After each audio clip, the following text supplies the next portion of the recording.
Hello everyone. ఇప్పటి వరకు ప్రభుత్వ భూములు, అసైన్డ్ భూములు, చెరువులు, కుంటలు, నాలాలు లేదా పబ్లిక్ ఓపెన్ స్పేస్లు, ఓపెన్ పార్క్లను మాత్రమే టార్గెట్ చేస్తూ ఉక్కుపాదం మోపిన హైడ్రా మనం చూసాం. బాచుపల్లి హైదరాబాద్లో ఒక గేటెడ్ కమ్యూనిటీ రోడ్ మీద కూడా చాలా టఫ్ యాక్షన్ తీసుకోవడం జరిగింది. కానీ ఈ వీడియో ద్వారా నేను ఏం చెప్పాలనుకుంటున్నా అంటే, అసలు గేటెడ్ కమ్యూనిటీ అంటే ఏంటి, దాని యొక్క legal grounds and approval procedures ఏంటి, జియోలలో ఏం చెప్పి ఉన్నారు, రేపు పొద్దున ఇంకొక గేటెడ్ కమ్యూనిటీలో కనుక మనం ఇల్లు కొనాలంటే తీసుకోవాల్సిన జాగ్రత్తలు ఏంటి, దీని నుంచి సొసైటీగా మనం నేర్చుకోవాల్సింది ఏంటి. ఎందుకు సొసైటీగా మనం నేర్చుకోవాలని నేను అంటున్నానంటే, ఇప్పటి వరకు కూడా ఆస్తుల విషయంలో, అది భూములే కావచ్చు, అది బిల్డింగ్లే కావచ్చు, కేవలం ఒక బిజినెస్ సక్సెస్ చేసే ఒక స్ట్రాటజీలో మాత్రమే అన్ని బిజినెస్ ట్రాన్సాక్షన్స్, అన్ని ప్రాపర్టీస్ ట్రాన్సాక్షన్స్ జరిగినాయి. అన్ని అపియరెన్స్ వరకే, లొకేషన్ అపియరెన్స్ ఓకే, ఇక్కడ ఈ రోడ్ ఉంది, ఇక్కడ ఈ రైలు ఉంది, కాబట్టి ఈ ల్యాండ్ బాగుంది, ఇది మనం తీసుకుందాం, ఇక్కడ ఈ విల్లా ఉంది, ఇక్కడ ఈ పెయింట్ బాగుంది, ఈ ఎలివేషన్ బాగుంది, తీసుకుందాం. ఇప్పటి వరకు పబ్లిక్ తమ టేస్ట్లకు తగ్గట్టు అపియరెన్స్, లొకాలిటీ బేస్డ్ మీద మాత్రమే అసెట్స్ కొనుక్కొని ఉన్నారు. దాని వల్లనే అందులో జరిగిన మేజర్ మిస్టేక్స్, మేజర్ ప్రాబ్లమ్స్ వల్ల ఈరోజు సొసైటీ ఈ ప్రాబ్లం ఫేస్ చేస్తుంది. సో ఈ ప్రాబ్లం మళ్ళీ పునరావృతం కావద్దు, ప్రాపర్గా మనం చెక్ చేసుకొని కొనుక్కోవాలి. మనకంటూ ఒక కన్జ్యూమర్ ప్రొటెక్షన్ ప్రాపర్గా మనకు నష్టపోకుండా ఉండాలంటే ఏం చేయాలన్నది నేను చెప్తాను. అండ్ అలాగే ఇక్కడ హైడ్రా ఈ విషయంలో ఇంత ఉక్కుపాదం మోపి అంతమంది ఏడుస్తున్నా కూడా, బాధపడుతున్నా కూడా పోలీసులను పెట్టి లాగి అంత కోయర్సివ్ స్టెప్స్ తీసుకొని ఎందుకు చేసింది, దాని వెనక ఉన్న లీగల్ బేస్ ఏంది. అక్కడ ఉన్న వాళ్ళు చెప్పే విషయం ఏంటంటే, ఈ రోడ్ ఉపయోగం లేదు, 100 feet మాస్టర్ ప్లాన్ రోడ్ ఉంది, దాని మీద ఫోకస్ చేయకుండా ఈ రోడ్ మీద పడేస్తారు ఏంటి, మేము డెవలప్ చేసుకున్నాము, మేము కాపాడుకున్నాము, మేము ఒక ప్రైమ్ కమ్యూనిటీగా, మేము సెక్యూర్గా, సేఫ్గా, పీస్ఫుల్గా ఉండడానికి మేము ఇక్కడికి వచ్చి బతుకుతున్నాము. అట్లాంటిది ఇప్పుడు మా దగ్గర నుంచి అన్ని ఆటోలు, జీవులు, కార్లు వెళ్తా ఉంటే మా పిల్లలు ఆడుకోవడానికి పెట్టిన ప్రదేశాన్ని ఇప్పుడు అందరూ యాక్సెస్ చేసి దాని ఒక గల్లీ రోడ్ లాగా చేసేస్తే ఎట్లా అండి? ఇది ఎంతవరకు న్యాయము, ఇది ఎంతవరకు కరెక్ట్ ఉన్న వాళ్ళు, ఆ ఇష్యూతో అసోసియేట్ అయి ఉన్న వాళ్ళు కామెంట్ రూపకంగా చేయడం జరిగింది. అయితే ఇప్పుడు నేను చెప్పదలుచుకున్న విషయం ఏంటంటే, ఫస్ట్ మేజర్గా సొసైటీలో జరిగిన అతిపెద్ద సమస్య ఏంటంటే, crucial laws and crucial relevant జియోస్ అండ్ రికార్డ్స్ని నెగ్లిజెన్స్ చేస్తూ జరిగిన బిజినెస్ల వల్ల, జరిగిన రియల్ ఎస్టేట్ బిజినెస్ వల్ల ఈరోజు జనాలు బాధితులై ఎంతో నష్టపోతున్నారు. ఇది అసలు జరిగిన విషయం. అయితే ఇందులో నేను ఈ లేఅవుట్ అయితే, గేటెడ్ కమ్యూనిటీ అయితే గవర్నమెంట్ ఇగ్నోర్ చేయొచ్చు కదా, వేరే రోడ్ అయితే వేసుకొని యాక్సెస్ ఇవ్వచ్చు కదా అని చెప్పేసి అందరూ అనుకోవచ్చు. ఈ విషయంలో నేను స్పష్టంగా చెప్పదలుచుకున్న విషయం ఏంటంటే, లేఅవుట్ అప్రూవల్ అంటే ఏంటి, ఒక ల్యాండ్ని కన్వర్షన్ చేసి ప్లాట్ల కింద డివిజన్ చేసి ప్లాట్లు అమ్మేసి అండ్ ఒక ఓపెన్ ప్లేస్ని, రోడ్లను గవర్నమెంట్కి గిఫ్టెడ్ చేసి ఆ రోడ్స్ని, ఆ ఓపెన్ ప్లేస్ని ఓపెన్ టు పబ్లిక్ ఉంచడం, దట్ ఈస్ లేఅవుట్. తర్వాత మీరు దాంట్లో విల్లాలు కడతారా, ఏం కడతారు, అక్కడ ఉన్న నామ్స్ ప్రకారం అపార్ట్మెంట్ కడతారా, విల్లాస్ కడతారా, ఖాళీ ఉంచుతారా అన్నది మీ ఇష్టం. Okay, this layout, this colony is open for rest of the town or rest of the city. అంతేగాని దెర్ ఇస్ నో క్లోజింగ్. ఇక్కడ క్లోజింగ్ అనేది ఉండదు.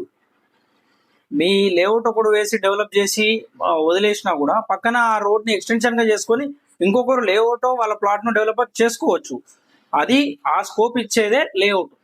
సో అందులో కాంపౌండ్ వాల్స్ కట్టడం కానీ, అందులో రోడ్స్ లాక్ చేయడం కానీ ఏమి ఉండదు. అసలు యాక్చువల్గా లీగల్గా గేటెడ్ కమ్యూనిటీ అనేది ఉండాలంటే ఉండాల్సిన లీగల్ గ్రౌండ్ ఒకటే. జియో నంబర్ 168లో, ఇప్పుడు జియో కూడా నేను చూపిస్తాను. ఇది జియో నంబర్ 168 2012.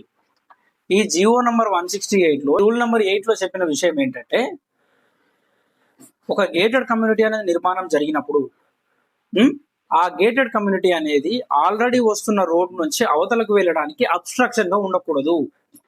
లెఫ్ట్ సైడ్ కావచ్చు, రైట్ సైడ్ కావచ్చు, పెరిఫెరల్ రోడ్ అదర్ సైడ్స్ కి, అదర్ ల్యాండ్స్ కి వెళ్లే విధంగా ఒక రోడ్ ఇవ్వాలి. అప్పుడే దాన్ని గేటెడ్ కమ్యూనిటీ కింద యాక్సెప్ట్ చేస్తారు. This is as per law established with provision of జియో. ఇది మెయిన్ పాయింట్. సో అదొకటి. 2, గ్రూప్ డెవలప్మెంట్ స్కీమ్ కి సపరేట్ ప్రాసెస్ ఆఫ్ అప్రూవల్ అనేది ఉంటుంది.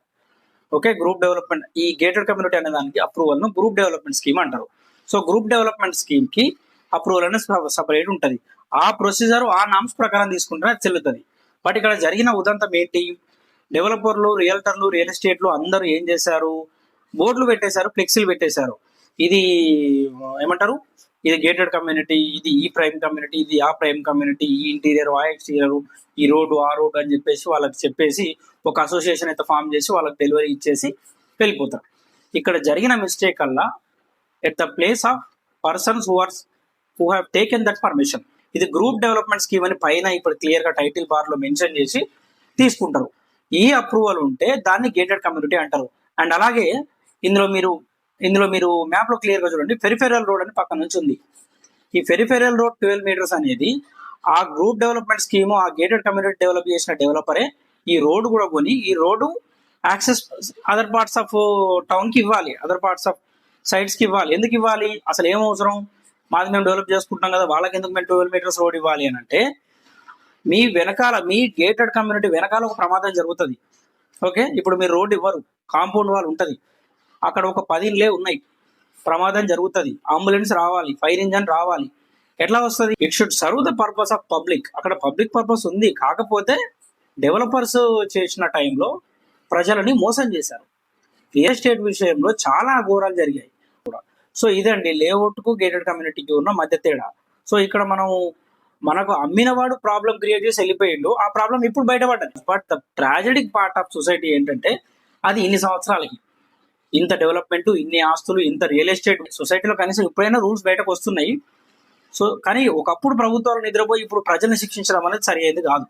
అది మెయిన్ పాయింట్. ఇది మనం పాటించడం వల్ల, ఈ విధంగా మనం అర్థం చేసుకోవడం వల్ల సొసైటీని అబ్రప్ట్ గా మనం నెగిటివ్ వెళ్ళిపోవడం ఆగిపోతుంది. సిచ్యువేషన్ అనేది ప్రాపర్గా అర్థమవుతుంది. రెస్ట్ ఆఫ్ సొసైటీకి మనం కోఆపరేట్ చేసిన అవుతాం. ప్లస్ ఇకపై డెవలపర్స్ కావచ్చు, లేకపోతే రియల్టర్స్ కావచ్చు, ఈ సగం అప్రూవల్స్ తీసుకొని ఫుల్ మనల్ని స్పాయిల్ చేయకుండా మనం కాషన్ ఇచ్చిన వాళ్ళం అవుతాం.